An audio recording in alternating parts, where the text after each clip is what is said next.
Good morning, and welcome to another episode of Recipe for Success. My name is Nancy Giacalone, and for anyone joining us for the first time today, this podcast came about because of my love of cooking. So, my guest today is particularly special to me. But I was in the kitchen one weekend, I don't know, working on some sort of recipe, and I started thinking about how there's always one ingredient or technique that's really critical to the success of your recipe. Without it, it always falls a little bit flat. And the more I thought about that, the more I realized the same thing is true in business and in life. And so I love to share my guests' secret sauce and what makes them special. So my very special guest today is Allison Farcus with Saute and Soiree. Can I say Soiree. that? Soiree. See, apparently I'm clearly not French. Yeah. Don't ask me to pronounce anything. I'm going to butcher it. But she has a very unique business that really connects people through food. So how much do I love that? Mm-hmm. So Allison, I would love for you to introduce yourself and tell our audience a little bit about you, what you do, and what led you to where you are now. Okay. Thank you so much, Nancy. I'm so happy to be here. Thank you for the invitation. So what I do, my business is called Saute Soiree. And I bring people together either over the screen from the comfort of their kitchen or in person all together in a kitchen to make food together, to connect, make food, laugh, rub elbows, and have a good time. I think great things happen when those two ingredients, they make for a great recipe, if you will. So just a little about me. I'm born and raised in Miami Beach, Florida. I moved to the Northeast 9 years ago with my husband and our daughter who's now 15, Reagan. And I straight out of college, I started working with my dad. I was a financial advisor with my sister. It was a family business. And it was great that it was a family business, but that really wasn't my calling. And I started a side hustle. That expression really wasn't around then, but it was passion project side thing. And I called it Saute and Soiree. And I knew I always would want to turn it into a business. And here we are. So you're a financial advisor. I'm in benefits. I can totally relate. But Saute and Soiree, let's get this right sooner or later. So, was it your love of cooking? Was it your love of people? What kind of prompted you to think this is something I have a passion for that I want to do? Was it something in your upbringing, Food Network? What really pushed you in that direction? Yes, thank you. So I think it's a marriage of two things. One, a love for food and cooking. My mom would throw terrific dinner parties. My parents would throw great dinner parties, sort of more of the Julia Child style, and that applies, that's timeless, but certainly a more formal style of entertaining, but she would do everything. And my dad was the bartender and she would make everything. And it was impressive. And so that stuck with me. So you can put me in the category of foodie. I love to cook and bake and savory and sweet. I'm also someone who is an outgoing person, a social person. I like bringing people that I know with together with other people that I know. And I like food to be in that equation. So it's really what I do is a mirror reflection of who I am. It is who I am. It's the marriage of food and the passion for it and making and eating it and bringing people into that to enjoy it together. I love that. The comment that's on screen right now, that's my mother. So she's awesome. She always, she's my biggest fan. She always shows up to support. And so my mom was a good cook, although very traditional cook. I mean, we had, kind of a very set schedule of meals. And so I think once I got out of the house and started experimenting with food, that's when I fell in love with it. And back in the day when PBS used to have all the wonderful cooking shows, I was glued to this because they actually showed you how to cook. Yes. Unfortunately, and I still am a huge Food Network fan, I'm not gonna Mm-hmm. lie, but Different. they don't really show you how to cook. Mm-hmm. Their competitions and contests and game Yep. shows, which is great. I mean, I don't Mm-hmm. have a problem with that, but I loved the actual process, those tips, and Mm-hmm. those were really wonderful. I agree. So another question along those lines was in my brain a moment ago. I'm sure that it will pop right back in. Mm-hmm. But oh, I know what it was. One of the things I thought about is that when you really want to get to know somebody better, what's the first thing you do? You want to share a meal with them. Yes. So I think what you're doing is not only about food, but it's about people. Agreed. Yes, absolutely. I think the best conversations happen at either in the kitchen or at the dinner table. All kinds of conversations, the off limit kinds, the fun kinds, the silly kinds, serious. People connect. They break bread. I mean, it's an actual expression. It's It breaking bread is. together. It's people connect over food. You have to eat. It's been in our, it's been in our world, in our lives. So it's just, if I think of a place where people are sharing stories and growing with one another, it's around food. I think that it's interesting because you know this. I mean, I think anybody would agree with me is that you have people to your house. Where does everybody end up? Always In in La the kitchen. cocina. In the kitchen. So it's really kind of cool if you can get them to participate. So we'll talk Yes. a little bit about that more. Okay. One of the things you and I kind of debated about whether we should bring this into the conversation or not, but I think it is important. And I think that one of the things that we were impacted by pretty significantly during COVID was the disconnect from people, Mm-hmm. the disconnect from each other. And food is a way to reconnect, even if you're doing an event virtually, Sure. it is still a way to reconnect. Do you think that people feel more connected with each other after they do one of your events? Yes, I do. I try to facilitate that. That's my goal. So my goal is twofold. It's that people leave saying, well, threefold. That was so much fun because I want to create a memory for people. I wanted to, leave an impression on their heart and mind. I want it to be memorable. If they come away saying, oh, I've never used smoked paprika when I roast tomatoes. If they learn something, great. I don't come at it with, this is a class, you're going to learn something, here's a recipe card. No, my goal is just to get the conversation flowing and people talking and engaging. And so, yeah, I don't know if that. Yeah, no, absolutely.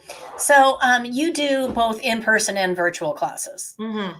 We know that you're in Pennsylvania, so I'm Mm-hmm. not going to be able to take an in-person class unless Mm-hmm. I magically find myself in Pennsylvania, which probably is Mm-hmm. not going to happen anytime soon. Okay. But how do you make your virtual classes just as exciting and as interactive as an in-person event?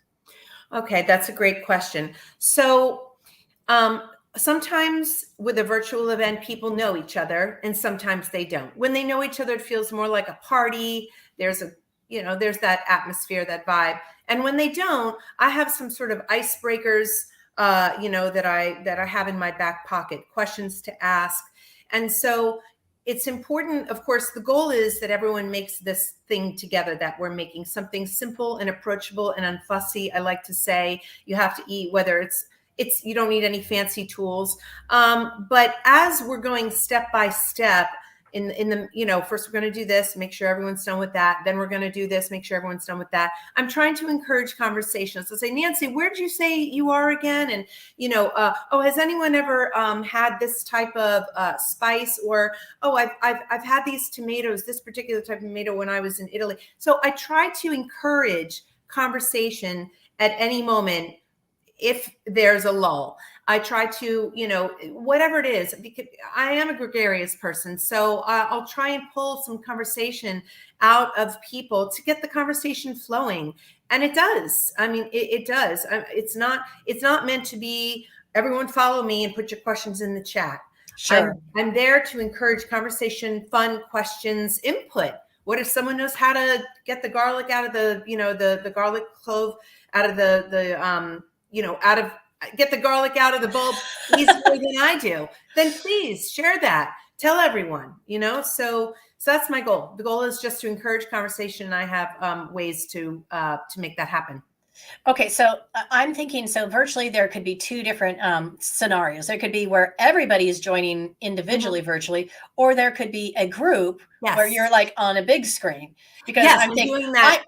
I'm thinking, of course, of, I always run everything through my own little personal filter. I was thinking about my book club, because my last book club, we had read a book that was set in India, and I decided to make Indian food, and which was delicious. I'd never made it before, but it turned out amazing. So good.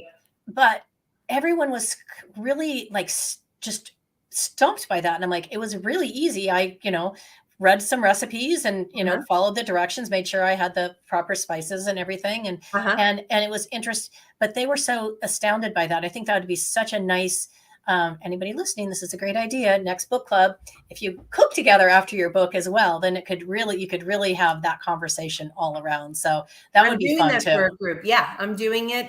They've got the grocery list, the tools list, and I'll have it all planned out. So I'll be on their screen in their kitchen, and it'll be 6 of them in their kitchen, and I'll be saying, okay, Missy, go do that. And Rob, can you take care of that? And they'll have everything prepped. And I'm sort of the conductor of the orchestra, and they're listening to what I'm telling them to do next. So I'm basically doing it for them step by step, but they're executing what I'm telling them to do. So yeah, that's a great idea as well. Cool. I love it. Well, and my mother, of course, has to say that I am a great cook. I am a good cook. I don't know that I would say great, but I like to cook.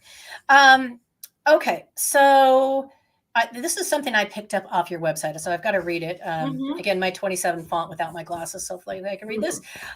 It says, your goal is to create an experience that marries food, creativity, conversation, and connections, which is the very best recipe. I love that. I mean, you've kind of talked about that a little bit already, but just, are there any other things that you can add to how you facilitate that kind of wonderful mesh of all those things together? Sure. So I like to, everything we eat has a story. It comes from somewhere. And also the word itself. So I'm big into language and culture and etymology. So I'll always, so for example, and I use this example a lot, the word bruschetta comes from the word bruscare, which means to grill over hot coals. And bruschetta is basically the bread that's grilled. And so talking about something Italian, someone may say, well, my parents are Sicilian. And then the other person says, oh, my neighbors, or I was in Naples, or anything. There's so many things you can bring up to get the conversation going, to help each individual person, if they want, highlight, their background or something that's close to their heart, or an experience that they had that they then can share with everyone else, which ultimately creates bonding. It's the same thing as what happens at the table. You're sharing stories. So if we can open up a little bit and highlight a little about who we are, what we're proud of, our heritage, that all parlays into food. I mean, it all parlays into food. So it's I love that you spend some time on the origin of the names and where the food came from, because I think a lot of times we just take it for granted. And it's become something that we're so familiar with. We just pass. Of course, I can't pronounce it as well as you do, but bruschetta, you see it on every menu, but you don't ever think it. You don't really think about it. And we'll say you may see it on every menu. It's rarely done well, so it has to be done well to actually be good. So we'll call that the bad bruschetta is bruschetta, and the good one is bruschetta.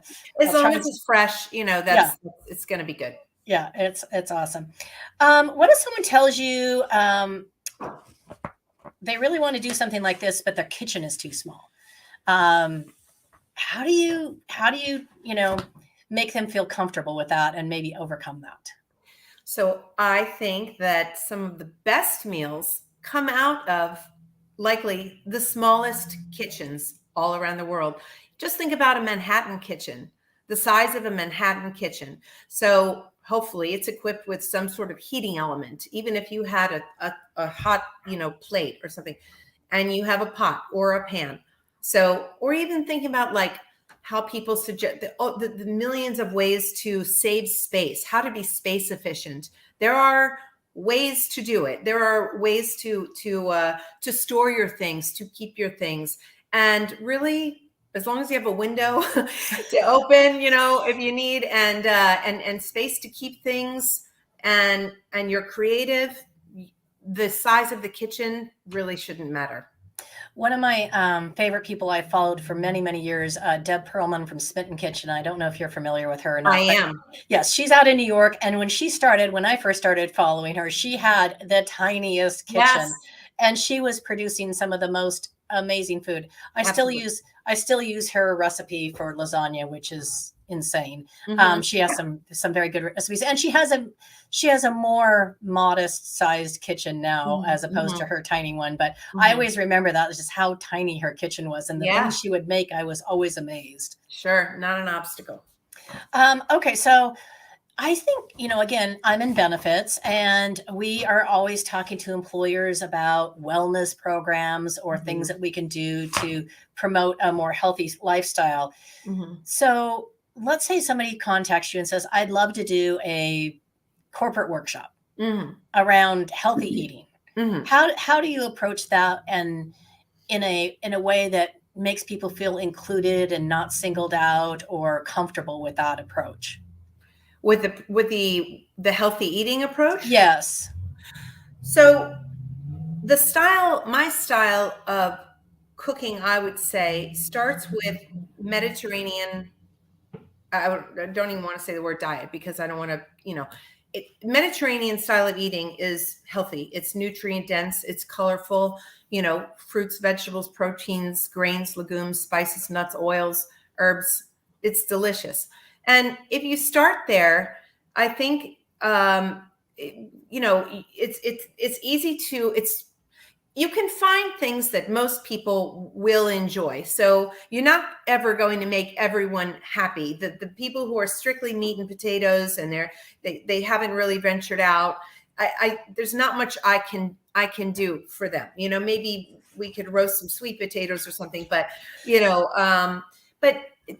that sort of cuisine is so healthy, and there are so many options there that even calling it healthy food, some people are like, healthy food, it has no flavor, and they run.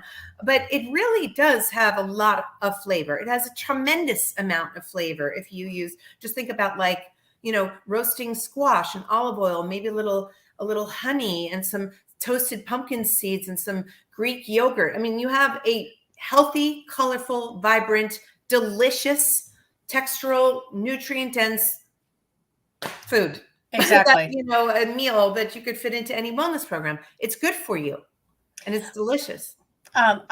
One of the things that I think is interesting, I was helping it's a number of years ago, but I used to do some teach some cooking classes. And one of my friends had brought her daughter over, and I was showing her some basic things to make. And we were talking about the grocery store. And I said, well, just shop the perimeter of the store. Yes.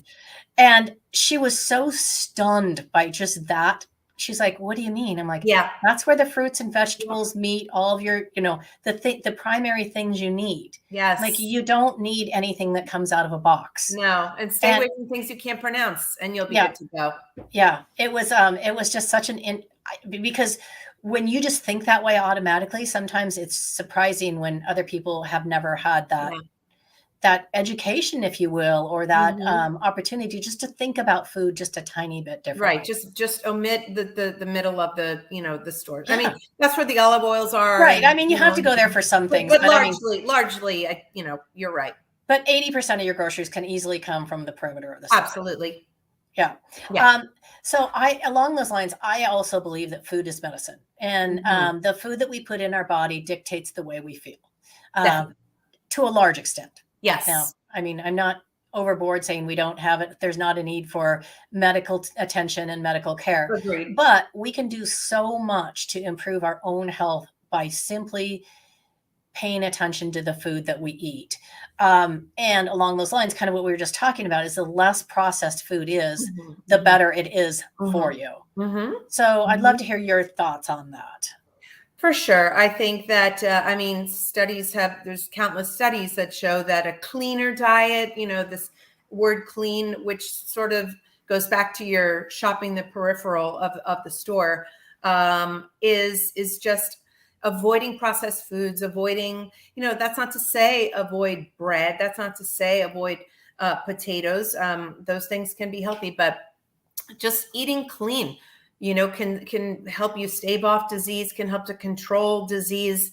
I mean, depending on what you're reading, the claims may be bigger, but it's, I think, unequivocally proven that it is absolutely one way to lead a healthier and possibly longer life. I agree with that 100% because I think a lot of times the first course of action should be addressing your diet. And if that's not helping, then the next step is medication because unfortunately, as a society, I think that we have become the quick fix society. I'll take a pill. Yeah. That will fix that. And so I think it's pretty interesting. Mm-hmm. Okay. So you get to the fun part of the questions. 5 burning questions I ask every guest, tailored a little bit to the specific person. So obviously this might seem like an obvious question, but I ask everybody, so you are not exempt. What is your favorite food and can you cook it?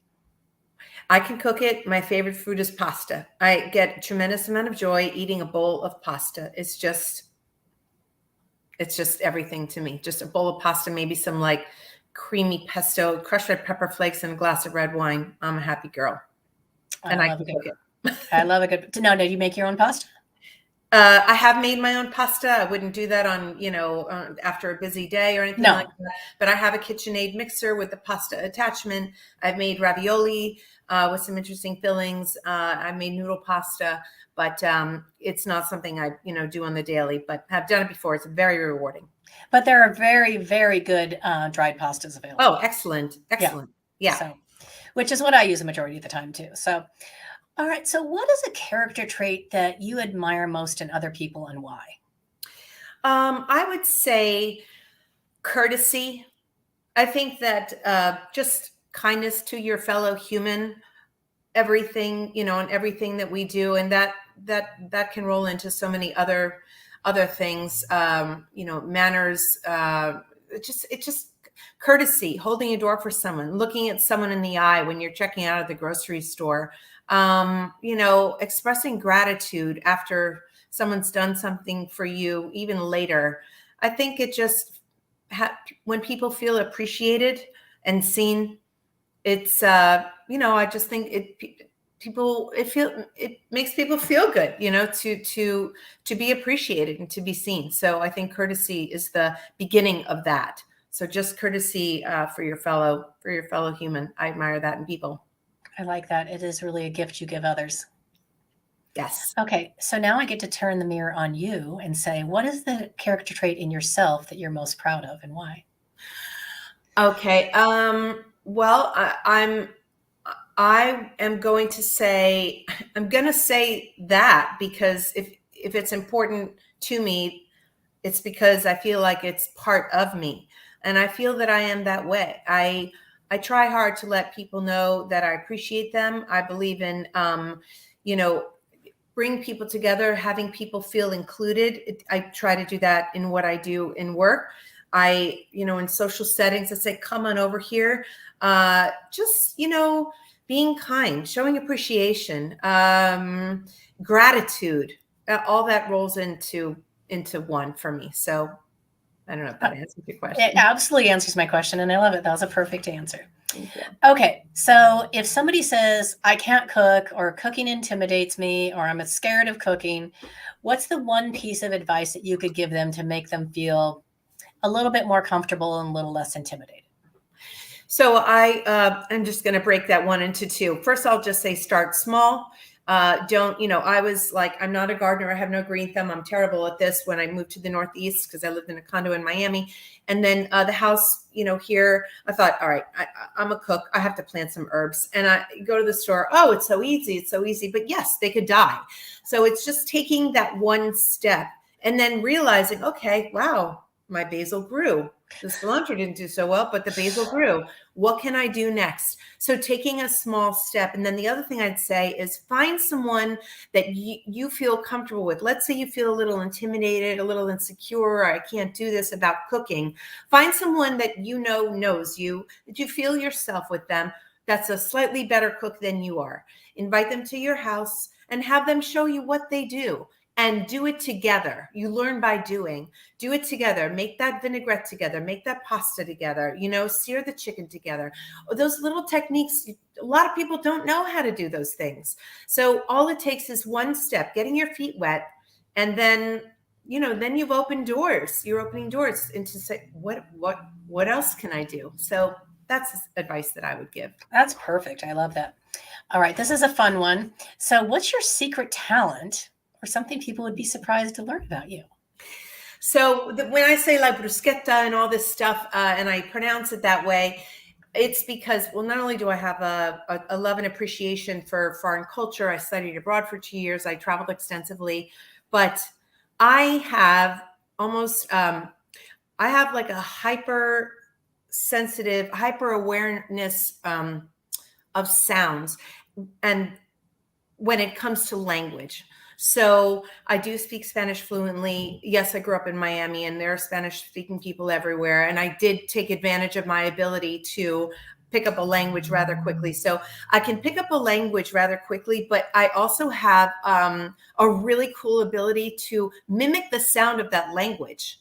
So people say, wait, you're not Italian? Or wait, you're not, oh my God, you said that in Russian so well. So that is something I'm proud of. I love it. And of course, when we're cooking, I always throw some of that in there. I would too. And I would be very proud of that. What a cool talent to have. Thank you. Yeah, I just butcher it. It's okay. I try. I will, music and, I will make an effort. I will make an effort. Okay. So last question. Who is the one person, famous, not famous, doesn't matter, that you would most like to sit down and have a cup of coffee with, share a glass of wine? Who is that person, and why would you want to spend time with that person? So when you asked this question and I saw it, really, I could have thought about, people in the culinary world, but someone that I thought that I'd really enjoy having at my house and making dinner for her, because I'm so gravitated to her personality, is she's a judge on, the Food Network shows, is Alex Guarnaschelli. She's a Manhattan restaurateur. She owns a restaurant called Butter, but just the way she talks and communicates, and her eye contact and her sense of humor, and she's dry sense of humor. She's witty.